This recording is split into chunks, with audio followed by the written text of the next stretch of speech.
Episode 33 of Roswell Conspiracies is the one and only episode focusing on Trueblood. It's quite shocking, really, that this character, who appears prominently across the series, didn't have a dedicated episode until now.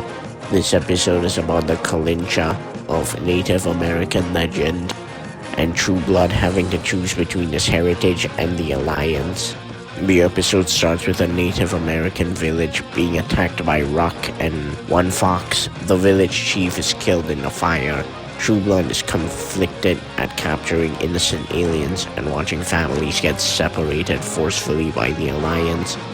While asleep, he gets a dream from the Kalincha, very powerful aliens that live in a parallel dimension and provide rain to Trueblood's village. When asked, they can only be accessed when the chief goes into a spirit cave and goes on a quest of the mind.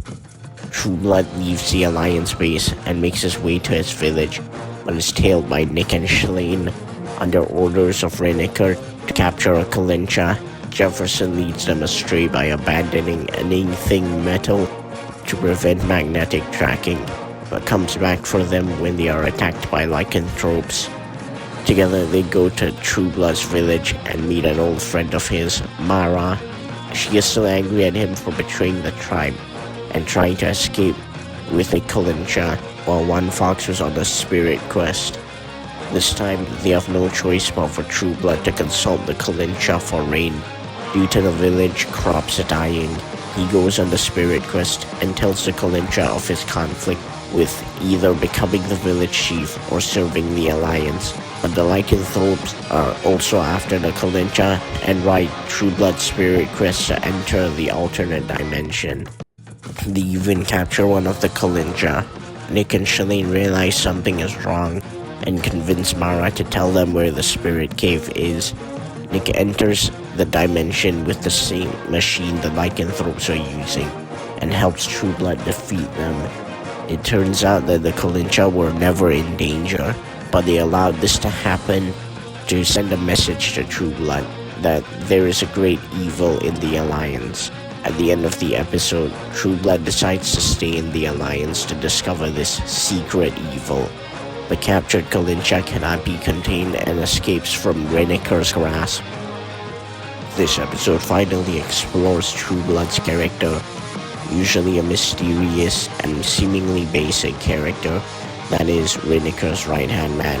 His morality shines brightest in this episode, as he does not feel comfortable imprisoning innocent aliens and separating them from their families.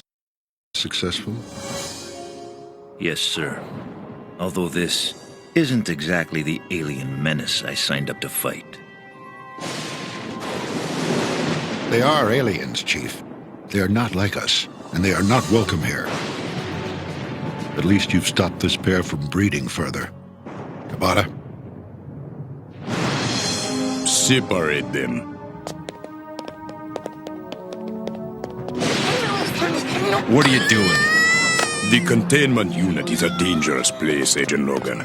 Males, females, young ones are all separated for their own protection. But they'll be able to see each other, right? Sometimes.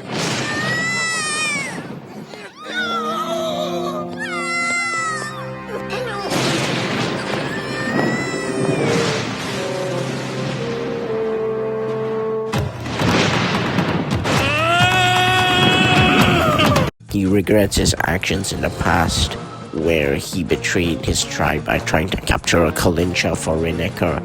I like how his character actually develops as the series progresses.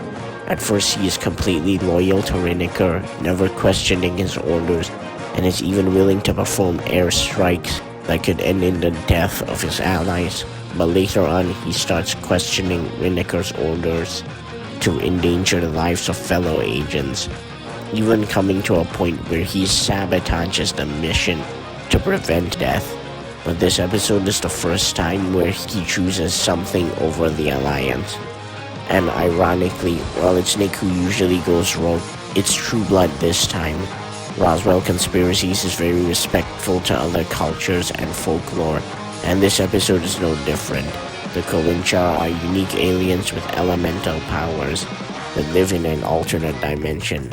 They tell Trueblood that there is a great evil within the Alliance, further validating the fact that there is a mole among them.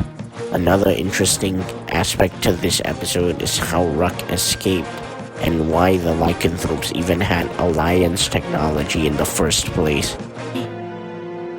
That equipment the lycanthropes were using, Yes? it had the Alliance symbol on it. Somebody here gave it to them. It is as I saw in my vision. There is evil hidden here, and I must find it. And face it. I'd rate this episode a 7 out of 10. It's a good episode, but it really can't compete with some of the really great material.